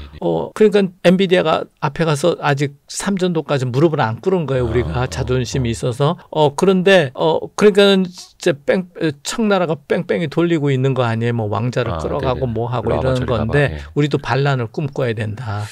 그러려면 뭐 스페인하고 포르투갈하고 손을 잡던 해양 세력하고 받아서 총을 받아갖고 하든 뭐 반란을 꿈꿔야 되는데 그런 네트워크 옛날 역사적으로 보면 해양 세력과 우리가 도움을 받을 수도 있는 것처럼 그래서 HBM이 HBM으로만 끝나게 보지 말고 컴퓨팅의 중심을 AI 시대 AI 컴퓨팅의 중심을 HBM으로 갖고 가자. 그래서 새로운 규격을 내고 또 새로운 솔루션을 내고 해서 이거 하는 게 더 낫겠는데 이렇게 해서 따라오게 다시 누르하치격인 젠슨 황이 찾아와서 중국과 대만은 가도 우리한테 안 오잖아요. 겸손하게 찾아오게 손정희하고 같이 찾아오게 한번 해야 되지 않느냐. 근데 그게 이제 10년, 20년, 30년의 플래닝이 필요한 거죠. 그러니까 최태원 회장이나 다들 이제 뭐 젠슨 황 만나러 해외로 여기저기로 이제 찾아다녀도 젠슨 황이 한국은 안 오는데. 젠슨 황이 6개월 땡겨달라고 하면 그렇게는 하잖아요. 그것도 크죠. 그 SK 하이닉스가 크게 성장하는데 그래도 우리가 세계를 한번 지배해보는 꿈도 가져야 되지 않을까. 이 AI 시대의 반도체. 그래서 두 가지 바뀐데 하나가 우리 AI 자체 모델이 있어야 된다. 그걸 이제 파운데이션 모델이라고도 하고 베이스 모델이 돼야 되는데 그게 한 축, 또 한 축은 반도체에 우리만의 무기를 가져야 된다. 운명적으로 HBM이다. 이렇게 말씀을 드립니다. 그 HBM이라는 것 사실은 이제 DRAM을 적층을 해서 HBM이라는 것까지 잘 왔는데 네. 물론 범용 메모리에서 어떻게 보면 이제 맞추면 고성능으로까지는 왔는데 여기에서 더 세계 시장의 갑이 될 수 있는 위치까지 가야 한다. 성능으로 보면 밴드위스를 높이는 건데 지금 HBM3까지에서는 GPU와 메모리 사이의 차선이 1024인데 HBM4는 2048이나 4096, 4배까지도 얘기하고 있어요. 거기에 10만 배까지 올라갈 것 같아요. 그 구멍을 그러면 이제 1024개에서 그 2배, 4배를 뚫어야 하는 건데 면적은 똑같은 거잖아요. 예. 그러니까 칩 사이즈가 또 커지는 언제 또 패키징 얘기 말씀을 드릴 수가 있는데 그러면 계산량이 많으니까 GPU도 커져야 되잖아요. 그러니까 GPU를 여러 개 붙입니다. 인터포저 하나에. HBM도 쌓는데 구멍을 많이 뚫어야 되는 거죠. 네, 네. 예, 그게 하나가 있고 그래서 하이브리드 본딩이 또 필요하고 HBM 하나로도 안 되니까 아파트 타운처럼 또 타운을 짓자라는 게 제 주장입니다. 네, 네. 계속 그 뒤에는 이제 네트워크 교통망이 생기는 거고. 근데 어쨌거나 구멍을 많이 뚫는데 뚫어도 옆으로 GPU로 가려면 요 차선에 또 제한이 있어요. 그래서 차선이 고속도로가 한 층이 아니라 2층, 3층 자꾸 층수가 늘어나는 거예요. 이제 그런 설계 어려운 점이 있고 이거 하다 안 되면 이제 위로 가서 GPU에서 엘리베이터 타고 그냥 바로 HBM으로 올라가게 하는 방법이 있는데 그때는 또 어려운 점이 뭐냐면 너무 열이 많이 나서 그 메모리가 녹아버릴 것 같아요. 그래서 냉각 기술이 이제 훨씬 더 중요해지는 기술이 될 것 같습니다. 이거를 어디서부터 풀어가야 될까? 일단은 그 HBM 자체는 아까 7 시대까지도 준비하고 계시다고 이야기를 했는데 저는 이제 그렇죠? 설계 입장에서 네. 일단은 HBM4까지는 그 TSV 구멍이 2배, 4배 뭐 늘어나는 것까지는 준비. 엘리베이터 개수도 2배, 4배고 네. HBM과 GPU를 가는 그 차선, 고속도로 차선도 2배, 4배. 인터포저 차원에서. 네. 그러면 HBM5, 6도 있을 거고. 네. 그러면은 이게 나중에 HBM의 모양이나 구성 자체가 완전히 달라질 수도 있는 걸까요? 네. 점진적으로. 점진적으로. 그래서 제 법칙이 세대마다 4, 예. 5, 6, 7 가마다 2배씩 늘어난다. 아까 그 차선이나 엘리베이터 숫자, 속도 이런 면에서 그다음에 용량 이런 거 다 무어의 법칙을 대체하는 새로운 법칙으로 제가 말씀을 드리는데 그게 스케일링 법칙이라고 이렇게 네, 얘기합니다. 예. 그래서 어떤 분들은 이게 너무 비용이 들고 기술적으로 어려우니까 스케일링 법칙은 끝나가고 이제 소형화 시대로 갈 수 있지 않느냐 그러는데 저는 일단 AI로 세계를 지배하는 측면에서는 사용자 측면에서는 일부 엣지라고 그래서 단말기나 자동차로 올 수 있는데 대부분은 우리가 클라우드나 인터넷을 접속해서 쓰는 형태로 가도록 발전할 것이다. 그래서 70% 대부분의 시장은 AI와 반도체 시장은 AI 데이터 센터 쪽으로 그쵸. 모일 것이다. 이렇게 봅니다. 근데 그 스케일링 로우라는 게 뭐 예를 들어서 무어의 법칙처럼 네. 뭐 선폭이 계속해서 뭐 절반으로 줄어든다. 네. 이거는 이제 한계가 있을 수밖에 없는 거고. 네. 근데 스케일링 로우는 사실 뭐 데이터 센터에 들어가는 뭐 서버 칩도 크고 네. 보드도 엄청 큰데 네. 거기다가 HBM 좀 더 늘릴 수도 있는 거니까. 그렇습니다. 그래서 지금은 이제 GPU HBM이 뭐 패키징이 인터포저가 하나 뭐 손바닥만 하다면 저게 이제 한 HBM 7쯤 되면 1m 바이 1m 될 것 같아요. 예? 1m 바이 1m. 그 보드 하나가요? 네. 그만해진다고? 네, 네. 근데 이제 거기서 너무 열이 나니까 아까도 말씀드렸던 냉각 기술을 확보하느냐 이제 이런 어려운 점이 있을 것 같습니다. 이제 아까 그런 1m 바이 1m 보드를 한 100장 쌓고 120장, 160장 쌓으면 그게 AI 슈퍼컴퓨터가 되지 않을까 싶습니다. 그 얼마 전에 젠슨 왕이 CES에서 마치 그 캡틴 아메리카 방패처럼 들고 그게 나온 게 제 생각하고 똑같습니다. 그건 실물은 아니고 모조품이긴 한데 네네네. 그게 이제 보이지 않게 자기 생각이 거기 슬쩍 드러난 건데 그런 면에서 제 생각하고 비슷한 거죠. 그럼 그 안에 들어가는 HBM도 훨씬 커지고 많아지고. 예, 아파트 타운 같이 지금은 아파트 한 층 뭐 주상복합 이런 개념인데 아파트 타운이 되지 않을까 이렇게 생각합니다. 아파트 나홀로 한 동짜리 아파트가 아니라 예. 막 10개 동, 근데 20개 이제 동. 그 냉각을 시켜야 되니까 강변에 세워야 될 것 같아. 그러면 또 뭐 리버뷰 또 얘기가 나오고 그래서 기가 한강 뷰 아파트가 비싼 거랑 똑같은 거네요. 해운대 뷰가 또 있으니까 사람들이 안 갈까 봐.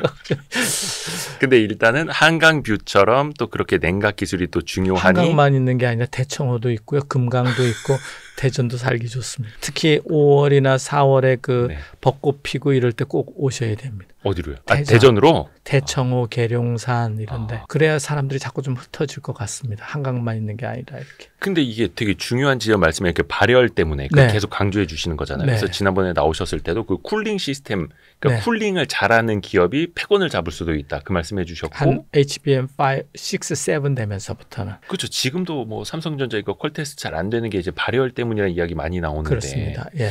그러면 앞에서도 GPU 위에다가 HBM을 그냥 얹어버릴 수도 있다는 말씀이죠. 이게 네. 나중에 녹아버릴 수도 있다. 네. 근데 예, 그러니까. 쿨링이 잘 된다면 예를 들어서 그래서 액침 이제 냉각까지 간다면 예. 그래서 여러 가지 방법이 있는데 이제 액침 냉각수에 집어넣는 방법이 있고 네. 또 하나는 컴퓨터 전체를 액체 질소에다가 집어넣을 수도 있고요. 또 하나는 반도체 안에 구멍을 뚫어서 물이나 냉각수를 통과시키는 방법도 충분히 생각해 봐야 될 것 같습니다. 반도체를 둘러싼 냉각이 아니라 그 안으로 통과하게. 왜냐면 핫스팟이라고 해서 특정 부분이 반도체가 이제 GPU가 있으면 특정 부분이 엄청 그 에너지 소모가 막 이제 이게 동작을 할 때 전체가 다 뜨거워지는 게 아니라 특정 부분이 좀 뜨거워지거든요. HBM하고 데이터를 주고받는다면 그 부분 아니면 뭐 행렬 계산하면 행렬 계산 부분. 그래서 그런 부분에 구멍을 뚫어서 물을 통과시키는 방법밖에 없지 않느냐 이렇게 싶은데 저도 이제 기계공학의 가장 어려운 부분이 유체역학인데 예. 제가 그래서 이제 제가 카이스트 교수로서 가장 좋은 점 하나가 그 우수한 학생들하고 일하는 거예요. 그래서 모르면 학생들한테 물어보면 돼요. 그럼 공부해서 가르쳐 주는데 그 학생들은 그 오해를 하죠. 교수가 다 알고 질문하는 줄 알고 꼭 그런 건 아닌데 근데 공부 잘 됩니다. 근데 저도 조금 이제 도움도 주고 기계과 학생을 제가 이제 석박사로 받아서 얼마 전에 이제 박사학위를 받았는데 이제 구멍이 너무 작으면 물이 잘 통과하지 않더라고요. 그러니까 압력을 세게 줘야 되는 거예요. 그렇죠. 뭐 예를 들어 유막 현상 같은 게 있을 수도 있고 예. 그 반도체라고 해봐야 진짜 손톱만한 거에다가 예. 구멍을 뚫어서 그다음에 이제 물이 그냥 일반 물이 아니라 부식이 안 되고 그쵸. 뭐 전기도 안 통하고 이래야 되니까 또 점성을 가지고 이래서 그러니까 물을 통과를 시키되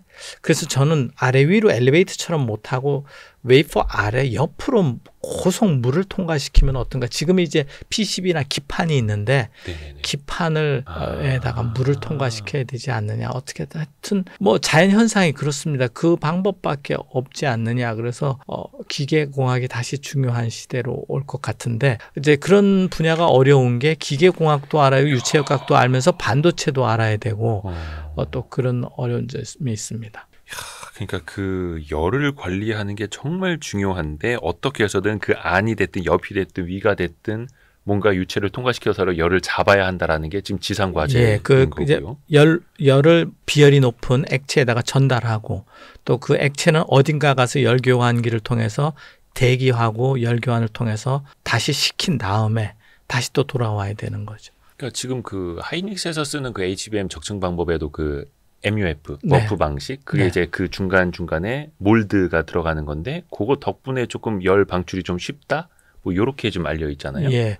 그래서 제가 그분들하고도 이야기를 할 기회가 있었는데 네. 예의상 자세하게 이제 영업 비밀까지는 뭐 못 여보는데 일부러 HBM과 HBM을 쌌는데 요 중간에 물질을 채우는데 유기물을 걸로 생각을 네. 하는데 일본 회사 거랍니다. 나믹스. 예. 그런데 그 안에다가 파티클을 집었습니다. 세라믹 파티클이나 금속 일부러. 왜냐면 유기물은 열 전도율이 떨어지거든요. 그 막 치약같이 막 이렇게 짜서 넣는 거 이런 거면. 예. 근데 그거는 열을 잘 못 통과하니까 세라믹이나 금속 분말을 집어넣는답니다. 예를 들면 치약 같은 거 안에 알갱이가 들어있는. 예. 그런데 그 알갱이를 아주 일정하게 만들어야 되는 거 아니에요. 어떤 거 큰 거 있으면 거기가 길을 탁 막아버릴 거 아니에요.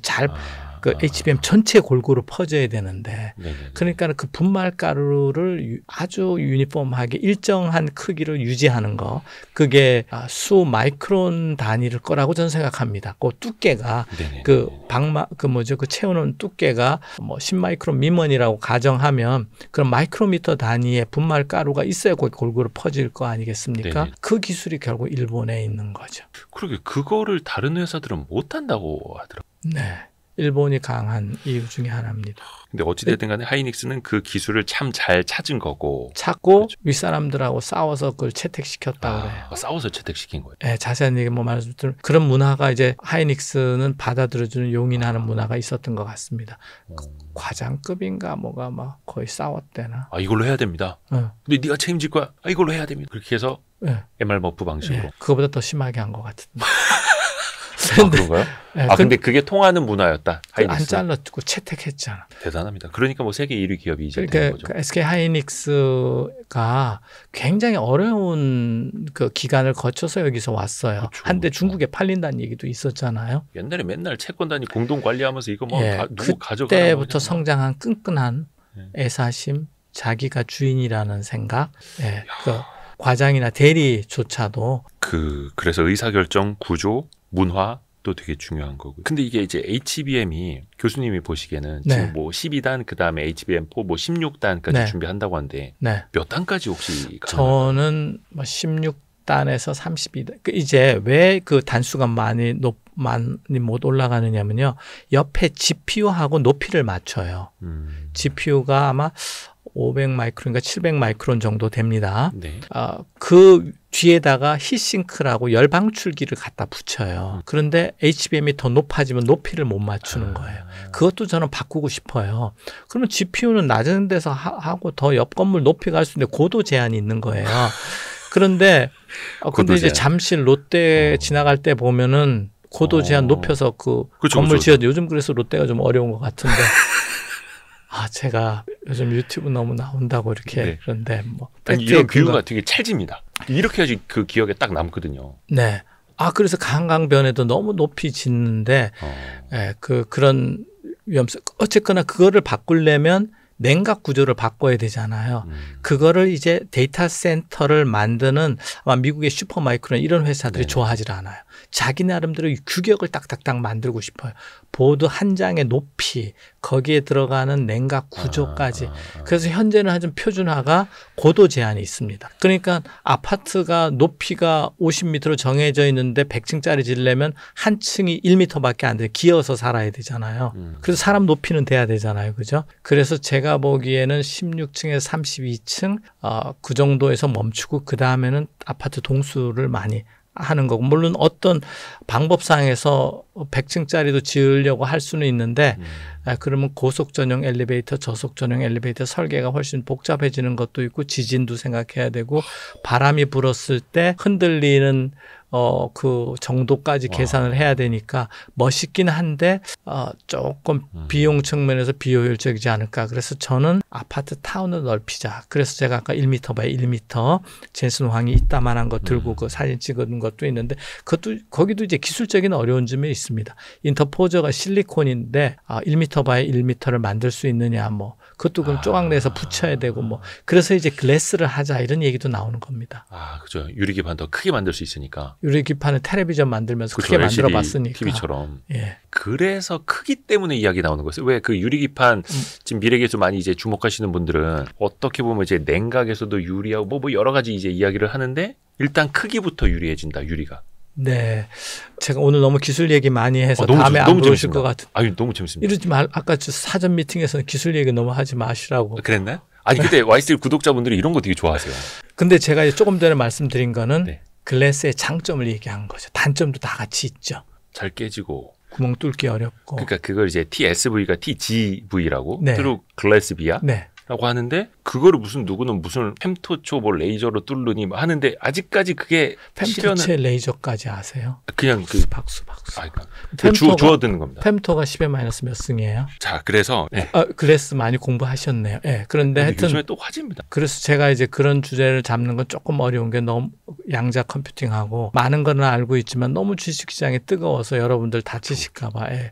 아니 근데 이게 유리기판이 아주 어떻게 될지는 모르겠습니다만 일단 최태원 회장님이 그 CES에서 유리기판 팔고 그러셨잖아요. 왔다. 잘 팔고 왔다고. 예, 그러셨죠. 그래서 그때 특정 종목이 막 쭉 급등하고 막 이런 것도 있었습니다만. 근데 오늘 인터넷 뉴스에도 나왔는데 미국 사람이 분석했는데 우리 분들이 정말 주식 투자분들이 미국에 많이 투자를 하잖아요. 그거를 동학개미라고 그러나 네. 뭐라고 그러죠? 서학개미. 근데 꼭 그런 데는 급락한다고 이렇게.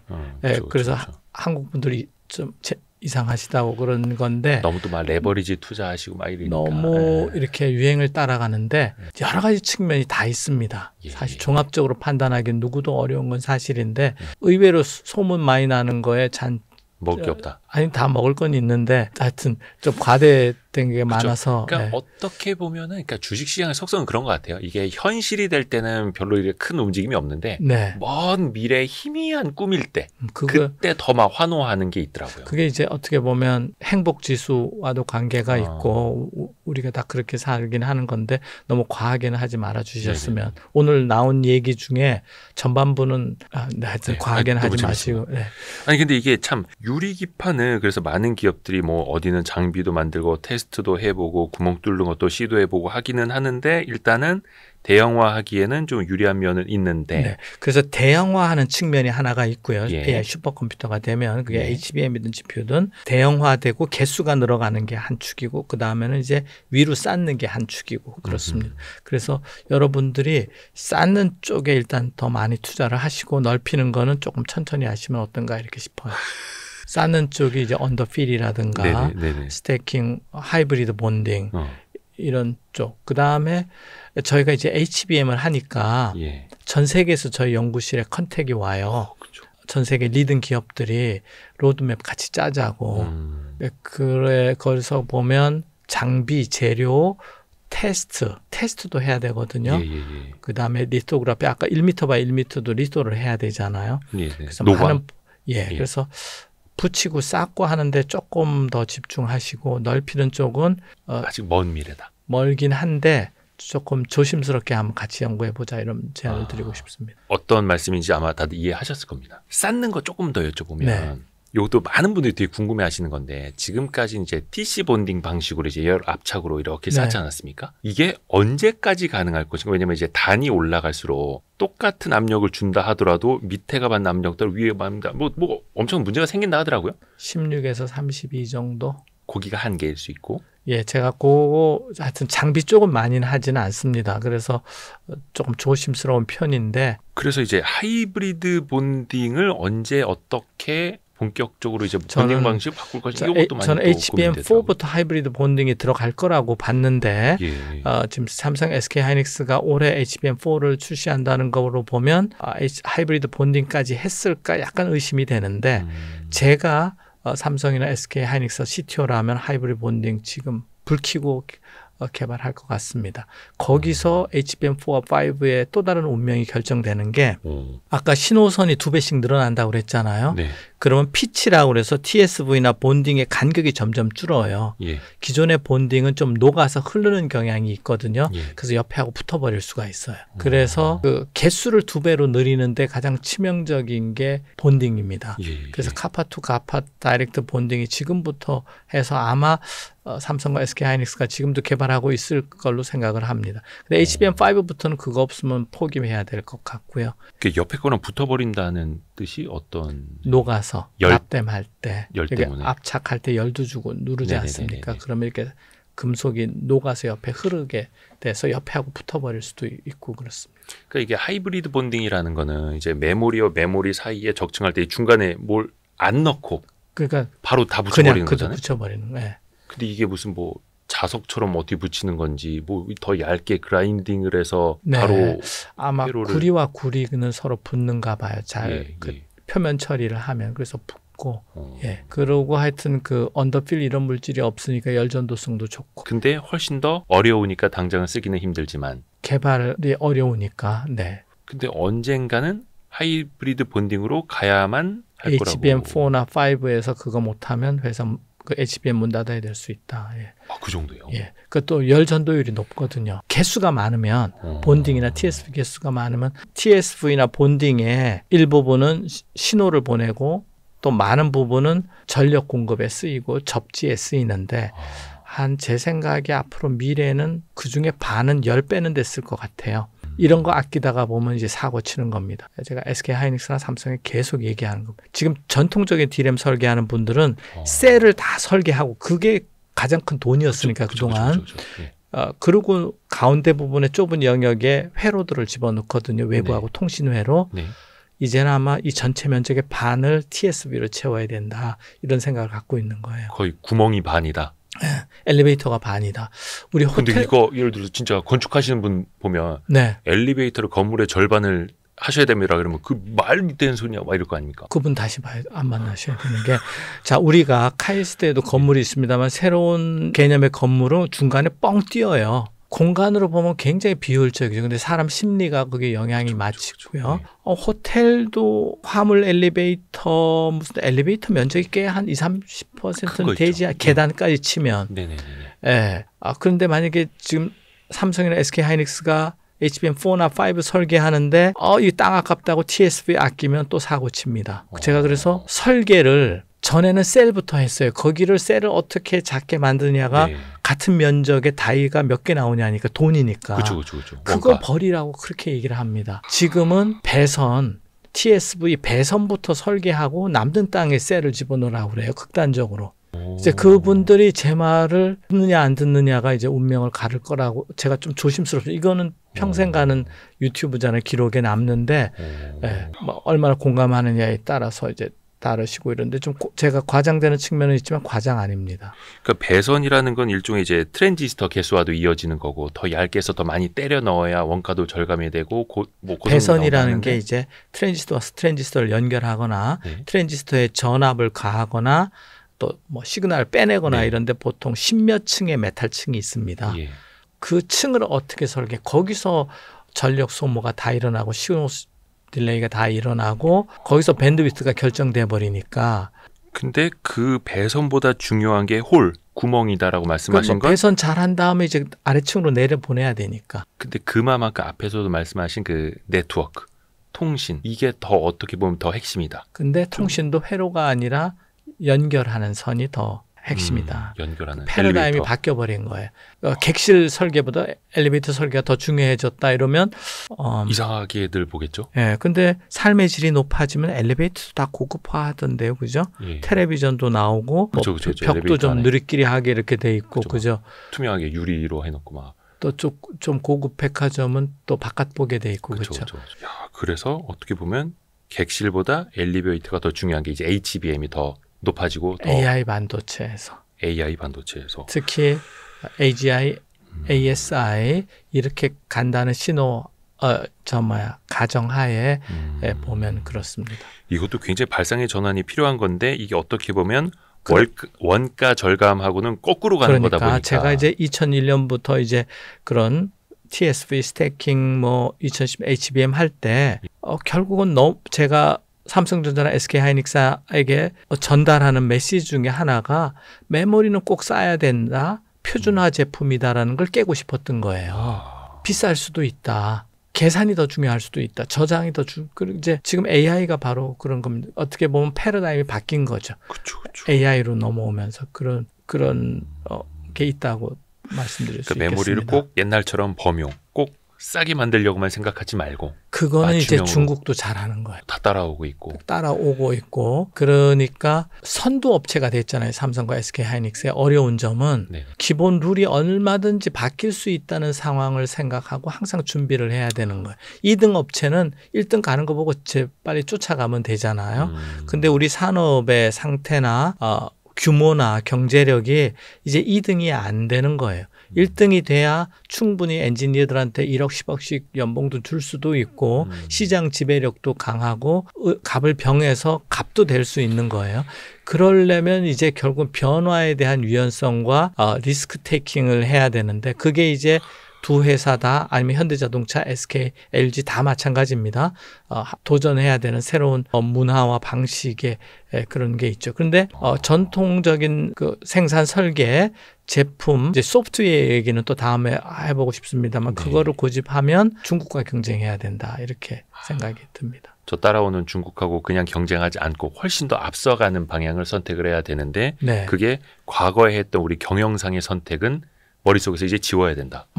그렇게까지는 제가 하긴 좀 조심스럽고 그 장점을 살리지만 거기에 그대로 안주해서는 안 된다. 근데 진짜 1등 기업이 되려면 마이크로소프트처럼 다 버리고 새로 출발하는 게 맞다 이렇게 봅니다. 근데 이제 제가 듣기로는 HBM3E하고 HBM4가 되면 가격이 거의 막 60-70% 더 비싸진다 하더라고요. 더 잘 받을 수 있다고. 네, 뭐 당연하겠죠. 그 그 성능이 이제 2배씩 가기도 하고 또 그거에 대한 수요를 초창기 진입하면 다 먼저 높은 가격을 쳐주는 거죠. 이익도 많이 남고. 그러면 당장은 이 설계를 하는데 되게 좀 비효율적이고 원가가 많이 든다고 하더라도 경영적으로 더 진보적으로 가는 판단을 또 할 수 있는 거잖아요. 근데 이제 위험성은 그게 이제 실패였거나 그 시장이 안 열리면 그때는 또 어려운 점이죠. 그 1등에 항상 그 운명인 것 같습니다. 그쪽을 일단 또 베팅을 또 해봐야 되는 거니까요. 네. 근데 앞에서도 말씀하신 그런 것처럼 베팅을 잘했던 분이 누군가라고 생각해 보면 이병철 회장, 그 다음에 정주영 회장, 조선업은 누가? 그렇죠. 하여튼 정주영이죠. 예. 조선 자동차, 전자, 반도체 다 그런 분들은 사실 거북선 하나 그쵸, 가지고 그쵸, 거북선 그쵸. 담배가 아니라 거북선 모양을 예, 들고 동전 하나 가서 가져가서. 예. 그때는 이제 리스크가 적은 거는 있어요. 뭐냐면 조선업은 일본과 영국에서 먼저 되고 있는 걸 우리가 갖고 와서 이제 내재화하는 거잖아요. 뭐 값싼 노동력과 효율성으로 자동차도 마찬가지였고 반도체도 그렇고. 근데 지금은 바로 미국, 중국 1등 기업과 같이 경쟁해야 되니까 그때보다는 더 큰 용기와 치밀함이 필요할 것 같습니다. 이 반도체 쪽은 진짜 경쟁도 엄청나게 치열하고 기술뿐만이 아니라 도와주는 사람 하나도 없잖아요. 좀 외로운 결정일 수 있는 거죠. 그래서 어떻게 보면 약간 좀 오너십이 더 강력해야 하는 걸 수도 있을 테고요. 예. 네. 근데 아까 어떻게 보면 이제 중국에서 인재들도 굉장히 이제 대우받는 네. 그런 것도 이제 많이 말씀을 해주셨는데 그래서 기술, 인재, 인프라가 같이 이제 올라가야 된다. 네. 근데 이제 중요한 게 되게 인재 아닙니까? 네. 우리나라 예를 들어서 대기업, 굴지의 대기업 네. 인재들이 다 중국 가서 일하고 대만, 미국 가서 일하고 네. 있고 많이 좀 어떻게 좀 피부로 예. 느껴지시죠? 그 카이스트는 그래도 이제 우수한 학생이 많아서 예. 너무 이제 행복한데 사회 전체적으로 보면 일단 우리가 반도체 산업과 AI 산업을 일으키기에는 숫자가 너무 적은 것 같습니다. 그래서 저는 어떻게 생각하냐면 제가 그런 자격은 아니지만 전국 국립대학교 지금 너무 이제 수도권 중심인데 전국 국립대학교마다 AI 반도체학과 AI 학과를 만들어서 100명씩 뽑는 거예요. 그러면 1년에 2,000명이 되는 거죠. 네. 그렇게 해봐야 10년이면 2만 명밖에 안 돼요. 중국의 10분의 1밖에 안 될 것 같은데 이 학생들은 학부 1학년부터 박사까지 전부 생활비 등록금 다 대주고 뭐 이 정도의 특단의 대책. 그래서 계산해 보면 아마 몇 천억 정도면 될 것 같은데요. 그 정도로 시급하다 이렇게 생각이 들고 AI 데이터 센터 10,000대, 10만 대급을 해서 이분들이 창업할 수 있게 쉽게 창업할 수 있게 이렇게 해주는 정도의 우리가 고속도로 까는 그런 노력이 지금 좀 들어가야 된다 이렇게 생각을 하고 아까도 제가 약간 여담삼아 말씀드렸습니다. 우리 사회가 결국 가장 성공하는 비결이 아파트와 의대라고 보는 거 아니에요. 그거를 공학을 해서 성공하는 사례를 지속적으로 만들어내서 공학자들이 가장 잘 사는 세계로 그게 이제 미국은 자본이 그걸 해결해 주는 거고요. 네. 중국은 나름대로 국가 자본이 그걸 해결해 주는 거 아니에요. 지난번에 그쵸. 딥시크에 있는 그 젊은 여성 과학자가 아마 30도 안 된 것 같은데 화웨이에 20억 받고 뭐 갔다는 소문이 있습니다. 퇴사했다는데 그게 우리나라 돈으로 치면 한 200억 되지 않겠어요? 우리도 그래야 되는 거 아닌가요? 근데 이제 그런 거 아니고 지금과 같이 대우와 환경 속에서 기업이 혁신하다가 보면 힘에 부칠 때가 올 수가 있다. 곧 그러면 뭐 세금 낼 사람도 없고 뭐 의료보험비 낼 사람도 없으면 다 같이 가난해지는 것이 아닌가 이렇게 예측이 됩니다. 지금은 참 머리 똑똑한 친구들이 다 의대에 가려고 지금 다 문을 두드리고 근데 있고. AI나 AI 반도체가 똑똑하다는 거에 정의가 이제 되게 많은데 어쨌거나 수학 좋아하고 공학을 좋아하는 그런 사람의 토탈 숫자가 중요한 것 같아요. 양적으로도 무시 못하는 것 같습니다. 이게 확률적으로 이제 성공 사례가 나오고 이러기 때문에 AI 스타트업이 뭐 한 10개쯤 되면 그중에 한두 개는 꼭 성공이 나오게 돼 있거든요. 예. 그러니까 그 성공 사례가 좀 많이 나와서 그러니까 어떤 분은 그런 말씀하시더라고요. 그 공학자들이 페라리 타고 다니고 포르쉐 타고 다니고 이런 걸 보여줘야 된다고. 성공하는 모습. 저는 본질적으로 인생의 행복이 뭐 페라리에 달려 있지는 않아요. 비유였습니다. 예.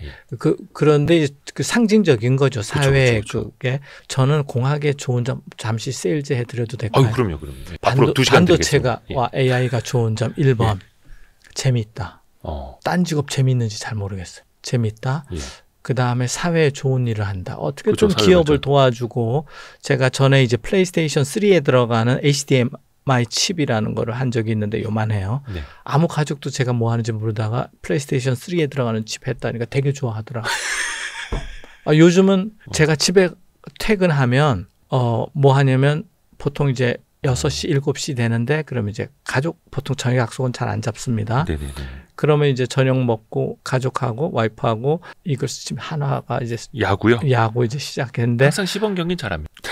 마음의 상처를 또 주시는데 그다음에 뭐 좀 뉴스 보다가 이제 그러는데 일 얘기는 잘 안 하는 편입니다. 댁에서는. 네. 왜냐면 그것도 뭐 약간 그 휴식 시간이 필요한데. 아, 그렇죠. 아니 근데 인터넷에서 어디서 보고 이제 가족들도 물어보실 아빠가 거 뭐 HBM 한다며 그래. 근데 어쨌거나 기분은 나쁘지 않습니다. 아, 네네. 그러니까 사회적으로 뭐 좋은 일을 했다는 거죠. 예. 그렇죠. 그 세 번째로 좋은 일은 뭔가 봤더니 전 세계를 무대로 한다는 거예요. 뭐 유럽에 있는 ASML에서도 연락이, 미국에 있는 우리 졸업생들 엔비디아 사람들이 네네네네. 뭐 집 샀다는 소문도 이메일로. 최근에 우리 학생을 또 그로크라는 회사에 인터뷰를 해요. XAI. 예. 예. 그러니까 막 세계로 뻗어나고 그러니까 전 세계를 무대로 하는 거. 가령 변호사가 되면 30평 아니죠. 10평짜리 자기 사무실하고 법정만 왔다 갔다 하고 치과 의사가 되면 뭐 하여튼 병원 안에서. 병원 안에서 이런데 그게 세 번째로. 네 번째로 좋은 거는 정직하다. 왜 그러냐면 어떤 자기가 주장을 해도 컴퓨터 시뮬레이션이나 측정이나 나중에 제품으로 검증이 되거든요. 그러니까 오랜 시간이 지나면 검증이 돼요. 그 기술이 현실화가 되는지 못 되는지. 예. 그리고 이제 공학은 그 중요한 것 중에 하나가 재현성이거든요. 재현이 안 되면은 어떻게 보면 그 티어리가 증명이 안 됐다고 볼 수도 있고. 그래서 네. 우리 석박사 학생들 그 챕터 졸업할 때 챕터가 있는데 컨클루전 앞 챕터가 베리피케이션이에요. 일단 이게 증명이 되는지 네. 해보고. 증명하는 방법은 말로 때우는 것도 있고요. 수식으로 하는 방법도 있고 컴퓨터 시뮬레이션 측정이 있는데 상대방을 납득시키는 만큼의 데이터로서 보여주면 돼요. 네네. 그게 이제 여러 가지 방법이 있는 건데 그렇지만 쉽게 얘기해서 설명이 안 된다 이러면 꽝이에요. 그쵸. 설명을 해야 되는 거예요. 설명이 된다는 거는 뭐 이 기존 이론하고도 맞는 게 있고 또 하나는 마지막에 어쨌거나 베리피케이션을 해야 돼요. 예, 그러니까 사기꾼이 좀 적다 그럴까요? 예. 그게 과학이니까요. 되게 좋습니다. 그래서 공학자들 그게 삼성전자나 SK하이닉스나 외국인 과학자들하고 일하면 되게 마음이 편합니다. 그냥 말한 게 진실이고 말한 게 자기 생각이고 그러니까 되게 마음이 건강한 게 지낼 수 있는 것 같습니다. 그래서 뭐 아까 포르쉐가 아니라도 행복하다. 근데 이거는 설명하기가 되게 어렵잖아요. 특히 대치동 아주머니들한테까지 설명하기는 너무 어렵기 때문에. 아니 근데 그 대치동 가셔서 한번 설명회를 좀 해주세요. 아니면 이 영상을 우리 대치맘 여러분께 제가 많이 보내드리겠습니다. 그래서 제가 이제 몇 년이 될지는 모르지만 예. 더 이상 이제 Y스트리트나 아니면 학생들이 저를 안 찾는다, 기업이 안 찾는다 이러면 대치동 가서 조그마한 사무실 열어서 과학기술에 관심 있는 학생들 상담을 해주거나 아니면 옛날에는 야학이라는 이런 게 있었는데 요즘도 그런 게 있는지는 모르겠는데 어떤 지역에 가서 과학을 좋아하는 학생들한테 제가 요즘 정석도 풀어요. 그러니까 정석 풀어주고 공부 재밌게 이렇게 해주면 좋겠습니다. 그거는 저희 Y스트릿에서 제가 얼마든지 좀 지원을 하겠습니다. 네, 우리 김정우 교수님이 뭐 이렇게 하시고 싶으면은 저희가 이제 계속 영상 열어드리고 라이브 열어드리고 재밌다, 사회 발전에도 기여한다, 전 세계를 무대로 한다, 정직하다, 행복하다라는 걸 딱 한 말씀으로 또 정리 해주실 수 있고, 그러니까 공학도가 많이 또 우대를 받아야 되고 그분들이 또 더 잘 되는 모습을 보여줘야 하고. 참고로 카이스트 삼성전자 합작으로 반도체 시스템 아키텍트 대학원이 설립되다고 합니다. 카이스트에. 그렇죠. 그 얘기 대학 원장님. 아니, 원장 아니고 원장님. 원 책임 교수인데요. 이런 게 있습니다. 그 신문에 한 군데밖에 안 났는데 다 보고 계시는 거예요. 아유, 저는 거의 교수님 좀 스토커 아닙니까? 네. 이런 게 있습니다. 사생팬. 제가 왜 삼성전자를 엔비디아 같이 만들려면 어떻게 해야 되느냐 이 생각을 한 거예요. 삼성전자를 엔비디아처럼 하려면 만들려면 1등 기업이 지금도 1등이지만 시스템 반도체까지 1등을 만들려면 어떻게 해야 되는가. 그래서 CEO, CTO들이 있어요. 사장들이 있고 또 CTO가 있습니다. 이분들을 젠슨 왕으로 만들면 되겠다 이렇게 생각을 했는데 그 중에 하나가 반도체가 이제는 반도체 부품이 아니라 시스템이라고 이렇게 보는 거예요. 시스템이라는 거는 알고리즘 소프트웨어가 있고 그게 하드웨어가 따라 붙는 거예요. 그러니까 이제 미래의 반도체를 설계하려면 소프트웨어 알고리즘 차원에서 설계를 해야 된다 이런 거예요.